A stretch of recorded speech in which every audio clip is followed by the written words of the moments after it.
It's so funny. I drew the same boat that I drew in the other one. It's like there's just this one tugboat going around delivering all the world's goods. I got to learn. I got to do a boat study series, and not make it as long as the Bayonetta series. I actually have a boat study series. What I've been drawing for 30 minutes. I think I got enough where I can revisit these drawings now, and I could just pick them up where I left off. I'll render these out later. Um, do I need to like kind of zoom in, show you guys? So that's basically what I drew. You know, really loose sketches, but I don't have that much time. And now that I'm like drawing the same boat over and over, you know, it's like, all right, I got to do some boat studies. I have I have a couple books, and I've already read them, but I haven't really studied them too hard. I should go in there and check them out. You know, one of them I got when I was like looking into concept artists, and you know, I'll be honest, man, I'm super ignorant. I don't know anything about these guys. They just come highly recommended, and I kind of pushed them to the side until I finally had the time to look into it. And you know, I got this book. Couldn't even tell you who, what, when, where, why, or how it is, but I remember reading it, and it was when I was trying to like really learn ship designs and things like that. I think it was when I was like drawing aircrafts, and when I was studying all these artists, you know, because they include environments in their stuff. You know, it was just like, just really revealing. See, even stuff like this, super tight. It's actually kind of neat looking at it now, with looking at their steps and looking how they go through making all this concept art. But even look at this castle. Like, I mean, you look at like my trash sketches now, and then you look at something like this, and you're like, oh, okay. Now that I'm able to do like digital art streaming, things like that, maybe one day I'll actually be doing like something like this, like actually putting in the time and the effort into being able to put something like this together. I watched this one channel, FCD School, I believe, on YouTube, and it's a concept art company that's down in like oh, look at these ships. See, this is what I'm talking about. This is what I was thinking about why I pulled out this book. I was like, this guy's got some sick stuff in there. So it's like I kind of got to look into like vehicles, ships, and things like that. Do a quick study, not anything crazy. So maybe I'll dedicate a stream to it, and just really go ham. Just spend a whole day and loosely scribble in pictures of ships. Like even, I love this. It looks like a Harrier jet or something. Reminds me of that stage in is it X-Men versus Street Fighter, or is it Marvel 1? Charlie's stage, and it has the ship that kind of just hovers in the background. It's like a Harrier jet just sitting there like ready to fucking launch missiles at you while you're fighting Charlie, I believe. But yeah. So I'm gonna grab this book. I'm gonna grab another one. Give me a second.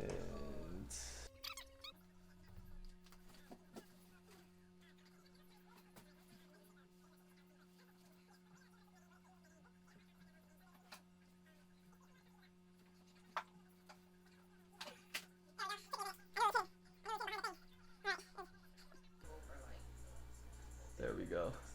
Alright. We all recognize this joint. We all recognize this. I knew this day was gonna come where I was gonna have to like look into this. I read this book twice already. I love it. It's one of those ones I read it once. I went back to start reading it automatically. A lot of beautiful stuff in this book. Like, you know what I mean? You can see anything and everything. If you want anything to do with ships, they got all the ships. You know what I mean? They got all the shantytown stuff. They got all the pirates, shipwrecks. You know what I mean? Like, there has to be like a shipwreck area in this part of the land that I'm working on, right? Like like let's look at this map for a second. Like if we're talking about this place, shouldn't like looking at that, shouldn't there be a shipwreck somewhere? Shipwreck Cove, shouldn't there be? I mean, I guess it kind of makes sense with the that one skull cloud. It would kind of make sense that there'd be a ton of shipwrecks there. That might be the place to do it. And I'm working my way to it. You know, I'm just south of there, you know, on the map, and I'm working my way up. So yeah, I can get there. But yeah, let me show you something that, and the reason why this book is a standout to me. Uh, you know, obviously it's all the beautiful art, Ubisoft, all this stuff.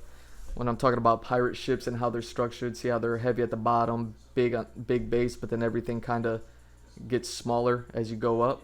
That's exactly what is happening here with like this thing when I, you know, it's kind of wide at the base, and then it, either way, it just keeps things so that way it can teeter totter on the water correctly. And since this landmass isn't connected to the core of the earth, it's kind of important for it to be able to teeter totter like that now, isn't it?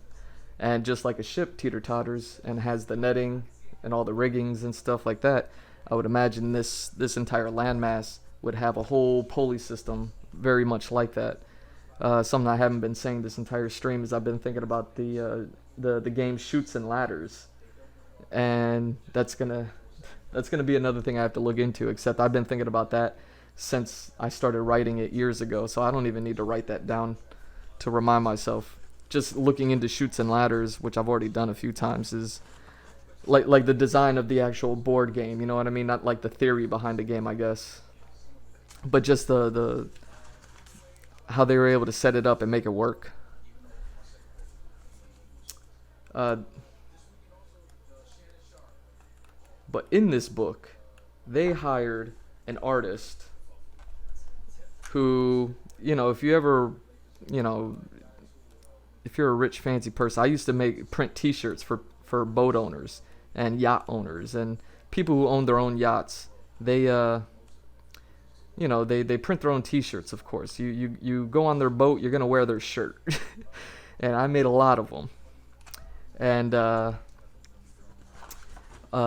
funny thing, you may even notice that like a lot of those shirts look alike, and it's because there's only a handful of artists that really have the yacht design background and the you know the you know, I guess the respect of the yachting community that they, oh my god, look at that, it's fucking beautiful.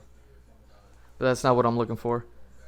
Like I said, when I want to do a ship study, I could just flip through these pages and scribble these drawings down real quick and just be like, okay, I got a decent idea, and then I can go back to trying to tackle this landmass, and then I could kind of tackle it with a better understanding of, like, you know, someone operating that landmass just like people operate these boats. You know what I mean? But this is where it starts, where they have like a ton of boat designs and things like that. And, you know, you get these interesting action shots and things that were obviously, you know what I mean, Photoshop, Corel Painter, whatever it is, maybe a photograph and just digitally drawn over. You know what I mean? You can get a lot of that. Just to get all these things, that's how you can get like really super dope water effects and all that. But as cool as all that is, and as much as that is what I'm trying to draw down, and when I work on like stuff like this, you know what I mean? It's more scenery than it is like clinical, I guess. Then you get like designs like this, and this is what I wanted to show you. Designs like this, you get to see the whole iceberg. Like this boat would be covered up with water up to here, and you'd kind of like never like see this part. But look at that, and just looking at the entire boat. Was that the Jackdaw? That's the main boat. This blew me away. As someone who worked on so many yacht design T-shirts and worked with those vector files and and they're a lot like this. They were a lot like this. Like it's this perfect side shot, and I imagine it's a side shot that was probably I don't even know how they achieve it. I don't know if the artist has to get a hold of the engineers who build these things. Like yachts are so such an expensive world. I dare not dabble. I dare not dabble. Like, but yeah, the files that I dealt with printing those shirts for those guys, um, they looked a lot like this. And I remember when I get a lot of, I have a lot of concept art books and many art books. But not a lot of them get clinical. Not a lot of them get just hardcore, black and white, dead forward, dead profile. You know what I mean? Like this is what it is. You know, X-ray view or just a head-on shot, but where you could, oh my God, like to be able to break it down like this. This is where the money is. This is like, and I can imagine like there's a lot of people who could do this, but I bet there's even fewer that actually get to do it for a living. You know what I mean? I worked on some of these files, and they're some of the hardest things. Like to keep up with the layers and not lose things, and you want to group. My whole thing whenever I work digitally is to keep my layers focused. So if I took another artist's files, I would still layer it accordingly without losing the integrity of the image. And oftentimes I even save like file space doing shit like that. That's why I do it. You know what I mean? Save file space makes you able to operate the file faster, save faster. You know what I mean? Just everything. There's no lag. You try to cut out as much lag as possible. So that's what I did. And doing that with files like this, forget about it. Look at this. This is a top-down view, and it just like breaks down, like, hey, this is how we're gonna build this, and it's for like the 3D modelers, essentially. A 3D modeler can take this with their camera angles, line up a drawing like this, and then just start to build. And they have all the scale that they need. You know what I mean? Like, oh, I wouldn't even be surprised if this was pulled from a 3D model and just a rendering that, got colored and whatever, and you see a little bit of whatever. But even this, everything is labeled. Like, this is what I mean. Like, I've read this book twice, and I still need to go back and read, like, this section, because I get dizzy and I go to sleep reading this stuff. So people take those like really solid line and color profile and head-on shots, and then you can give that to an artist, and now they can just draw over it. They can dirty it up, they can add the colors, they can make it patchy. Look at all this rigging. This is so beautiful and sexy to me right now, because I want you to look at all these wires. This is what I'm thinking about when I'm talking about like hooking up this landmass with a system. And this is what I was thinking about when on the last stream when I was drawing. I was like, ooh, I got an idea. And the idea was a mass floating in the water that had kind of like land grown over it, like an overgrowth. Imagine a rubber ducky in your tub, and it's bobbing in the water, it's floating there, right? And then you threw a mesh net on top of the rubber ducky, and then it sets on top, and then it kind of gets wet, and then it adheres to the rubber ducky. And now you have a rubber duck that's kind of like covered up like a mummy, essentially, or like a ghost. You know what I mean? When you throw a sheet over somebody and they're like, ooh, I'm a ghost. It's a lot like that. But that's kind of what's happening here with all the stuff I've talked about, the whole water world, Avatar, air temple, pirate ships, all that crap. It's like, but this visual representation is really tells you like this is what I'm thinking about. This is what I'm trying to capture. Not the level of detail and how beautiful and cool it is. The concept. It's concept art. I don't need it to be beautiful and perfect. That is going to be for whenever I try to do the finished product and then I'm like displaying this location. You know what I mean? That would be the time for me to try to make it as pretty and beautiful as possible. Hopefully I'm up to it when that day comes. But yeah, this is one of my favorite parts, man, because not a lot of books get clinical like this. I bet all of these were those 3D illustrations and vector illustrations just like this, and he created a whole series of them, let's say 24 of them maybe, and then just sent them out to the artist, and the artist took them and then they just started drawing over them. That's how they're able to maintain this perfect profile picture of it. You can just draw one of these things straight up, but if you're working off of someone's skeletal structure of tracing an actual boat, it's like taking 3D, making it 2D, and then making it 3D again. And then you got to even think that the artist had to take this illustration and build a 3D model out of it, and actually like turn it around, and you can look at it from any angle, and it all makes sense. All of that work, like thinking about all that stuff. This book definitely has like a special place for me just because of this section of I mean, look how froggy they are, man. Like Ubisoft they know how bad they are when they don't even give you the whole boat. They're just like, hey, look, just give them the front end. Like they don't need to see the whole thing. Like they're just like, hey, show them the front end. Look, like make sure they see that. They don't need to see the rest. They don't need to see the crow's nest. Like look how bad this is, man. Like, but this is what I'm talking about. Look at all these riggings. You know what I mean? Like look how all of this is drawn up. You know? I looked into this book a lot when I started the concept art 2 years ago. You'll find it in one of my really early videos. You know, it's definitely there on my YouTube channel. But going all the way back, let me see if I can find the picture. It's got to be coming up. Oh, come on. It's got to be coming up. Yeah, see?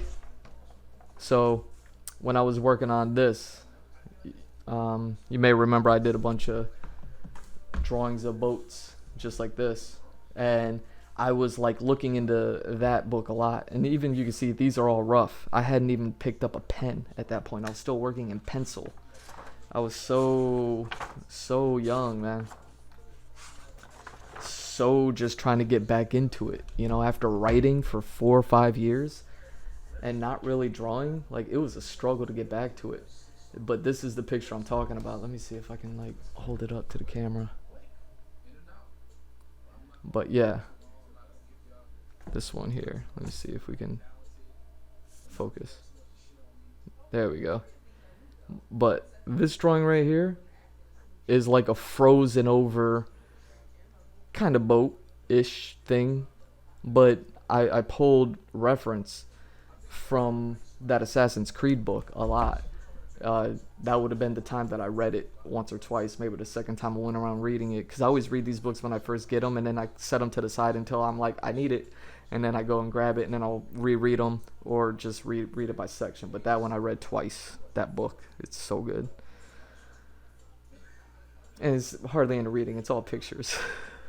I'm not a big reader. I just look at pictures all day. But yeah, even when I put this together, you know, and this was dated February 18th, 2021. So just about 2 years ago, I drew this. And this is why I sign and date everything, is because I could always go back to it and remember, oh yeah, I did this then. And I still remember this idea. It's so badass. To think that I have this in the story, and then I also have, you know, this guy in the story, and then I have like landmass like this, or strings of islands like this. Like this is what's so fun about having written this story and work on all this stuff. These are all things that I could have, would have, should have drawn back, back whenever. And I did draw those things back before I wrote the story. But never, the problem that I always said that I had with my work back in the day is that it never amounted to anything. Everything was always just, a single exchange. It never built up to anything. All it was, it just became a pile of work that I had done, but it never built anything. That's my fault. But I set out to write that story in order to correct that. I made that realization, and I said, okay, I'm gonna fix that. So, yeah.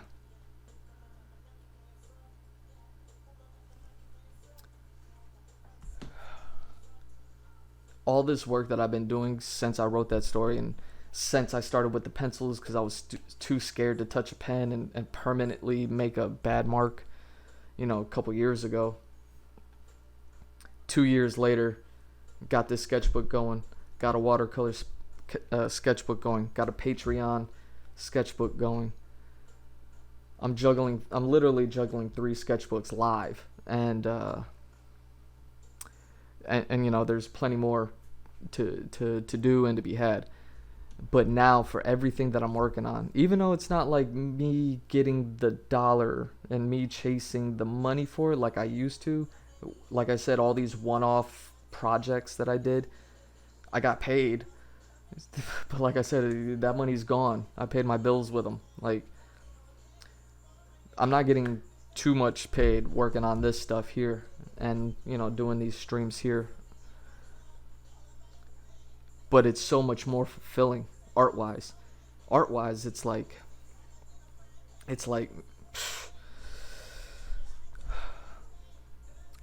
to know that I could flip to any page, and that every page just speaks to me. Even the Bayonetta study, even though this is Bayonetta stuff, this isn't like my work. It's me doing a study of Marie Shimazaki.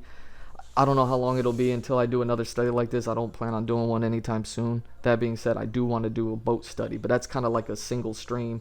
One day I'll just flip through those pages and just draw those boats that I see there, and just familiarize my hand with the with all the pen, the workmanship that's gonna have to go in to making all that. Even this study, like, look at this study I did in pencil because I was too afraid. Even this one, working on the character, it's like still just working in pencil because I was afraid to work in pen. It didn't even make for a good stream, especially when I was working off of a tablet, IRL tablet stream. Working in pencil, it didn't help.